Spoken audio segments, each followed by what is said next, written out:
బెన్సన్కు 14 ఏళ్లు వచ్చాయి. వ్యవసాయంతో పాటు మిగిలిన పనులు కూడా నేర్చుకున్నాడు. కానీ బడికి వెళ్లాలన్న కోరిక ఈ 3 ఏళ్లలోనూ నెరవేరలేదు. పట్టుదలతో చిన్నాన్న పిల్లలతో కలిసి చదువుకోవడం వల్ల పాఠాలు కూడా చక్కగా వచ్చాయి. ఒకరోజు ఉదయం ఇంటికి దగ్గరగా ఉన్న పొలంలో పనిచేస్తుంటే ఎవరో వస్తున్నట్లుగా కనిపించింది. దగ్గరకు వచ్చాక చూస్తే ఆ వచ్చిన వాళ్ళు బెన్సన్ తండ్రి పెద్ద అన్నయ్య. పట్టరాని సంతోషంతో పరిగెత్తుకెళ్ళి నమస్కరించాడు.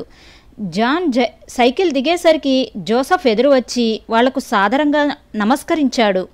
జాన్ బెన్సన్ వంక చూసి, ఇప్పుడు నీవు చాలా ఆరోగ్యంగా ఉన్నావు, పొలంలో పనిచేయడం నీకు చాలా మంచిదయ్యింది నవ్వుతూ అన్నాడు.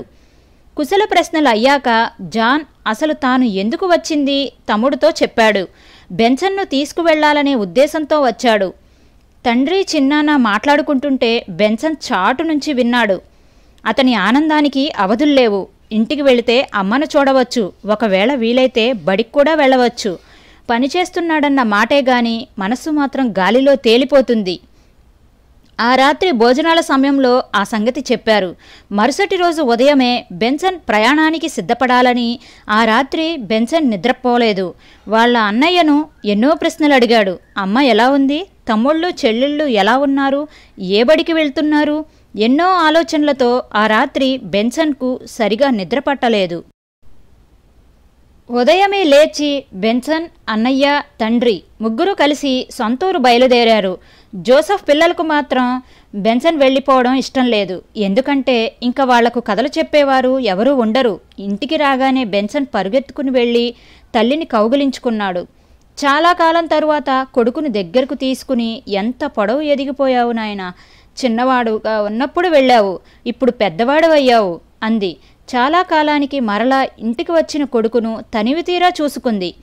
అమ్మ ఇంటికి వచ్చినందుకు చాలా సంతోషంగా ఉంది. ఈ రోజు కోసం ఎంతగానో కలలు కంటూ ఎంతో కాలం ఎదురు చూశాను అన్నాడు. సంతోషంతో ఏం మాట్లాడాలో తెలియలేదు. శారా ఎలాగైతేనేం భర్తను ఒప్పించి బెన్సన్ను బడిలో వేయించింది. బడి పక్క గ్రామంలో ఉంది. ఆ గ్రామం బెన్సన్ ఇంటికి 12 మైళ్ళ దూరంలో ఉంది. బడిలో వేస్తారనగానే బెన్సన్ చాలా సంతోషించాడు. చిరకాల వాంఛ నెరవేరబోతున్నది. బడికి వెళ్ళాలంటే రాను పోను 24 మైళ్ళు నడవాలి. కానీ బెన్సన్కు ఈ నడక ఏమాత్రం కష్టమనిపించలేదు. బడికి వెళ్ళనిస్తే చాలు, ఎంత దూరమైనా నడుస్తాను అనుకున్నాడు. చాలా శ్రద్ధగా చదివి మంచి మార్కులు తెచ్చుకునేవాడు. కానీ విచారమేమంటే తండ్రి మాత్రం బెన్సన్ని ఏమీ పట్టించుకునేవాడు కాదు, ఏమాత్రం ప్రేమ చూపించేవాడు కాదు. బెన్సన్కు 16 ఏళ్లు వచ్చాయి. బెన్సన్ నానమ్మ బెనిన్ పట్టణంలో ఉంటున్నది. ఆమె వచ్చి బెన్సన్ను చదివిస్తానని చెప్పి తనతో తీసుకుని వెళ్ళింది. క్రిస్మస్ పండుగ అయ్యాక హాస్టల్లో చేర్పిస్తానని చెప్పింది. క్రిస్మస్ పండుగకు అందరూ నానమ్మ ఇంట్లో కలుసుకున్నారు. పండుగ రోజు చాలా సంతోషంగా గడిచింది.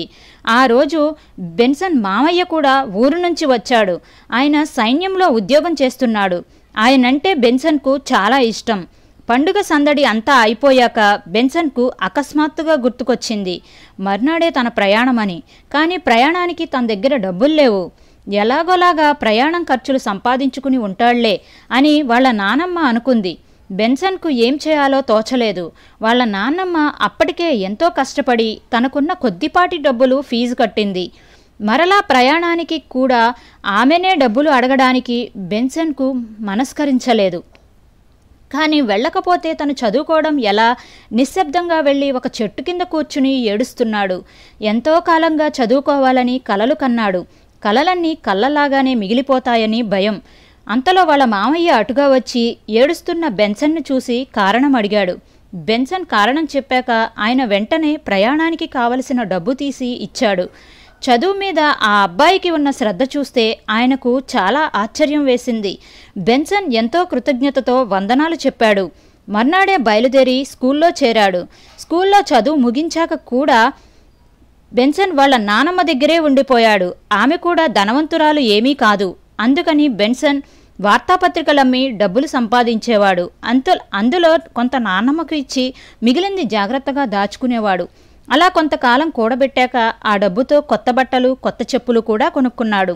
జీవితంలో మొట్టమొదటిసారిగా కొత్త బట్టలు వేసుకున్నాడు. అంతవరకు పాత బట్టలు ఎవరన్నా ఇచ్చినవి లేక వాళ్ళ అన్నయ్యలకు సరిపోనివి వేసుకునేవాడు. చెప్పులు అసలే లేవు. అయితే జీవితంలో మొదటిసారిగా 18 ఏళ్లు వచ్చాక కొత్త బట్టలు వేసుకుంటే అదో రకమైన అనుభూతి. అది నిజంగానే మరపురాని రోజు. అందులోనూ అవి కష్టపడి సంపాదించిన డబ్బుతో కొనుక్కున్నవి కనుక అవి ఇంకా విలువైనవి. ఆ తర్వాత బెన్సన్ నాన్నమ్మ సలహాతో మేనత్తకు సహాయంగా ఉండడం కోసం ఆమె వద్ద ఉండేవాడు. ఆమె హోటల్ నడిపేది. బెన్సన్ ఆ హోటల్లో పనిచేసేవాడు. తరచూ తల్లిదండ్రులను చూడ్డానికి వెళ్ళేవాడు. కాలం గడిచే కొద్దీ జాన్లో మార్పు వచ్చింది. బెన్సన్ను ఇదివరకట్లా చీదరించుకోవడం లేదు. అప్పుడప్పుడు ఏదైనా ముఖ్య విషయం ఉంటే బెన్సన్ సలహా అడిగేవాడు. బెన్సన్ ఎప్పుడూ అనవసరమైన తగాదాలలో ఉండేవాడు కాదు. చాలా క్రమశిక్షణలో ఉండేవాడు. కానీ వారి ఆచారం ప్రకారం చేసే జూజు పూజలో అతనికి ఏమాత్రం నమ్మకం ఉండేది కాదు. ప్రతి విషయంలోనూ ఇతరులకు మాదిరిగా ఉండేవాడు. ఎముకలలో అగ్ని, ఫైర్ ఇన్ బోన్స్. బెన్సన్ ఎడహోసా జీవిత చరిత్ర. ఆఫ్రికా ఖండంలో దేవుని చేత బహుబలముగా వాడబడుచున్న దైవజనులు బెన్సన్ ఎడహోసా గారి జీవిత చరిత్ర. రచన రూతెన్నా గేర్లక్ గారు. తెలుగు అనువాదం సహోదరి విజయశ్రీ గారు.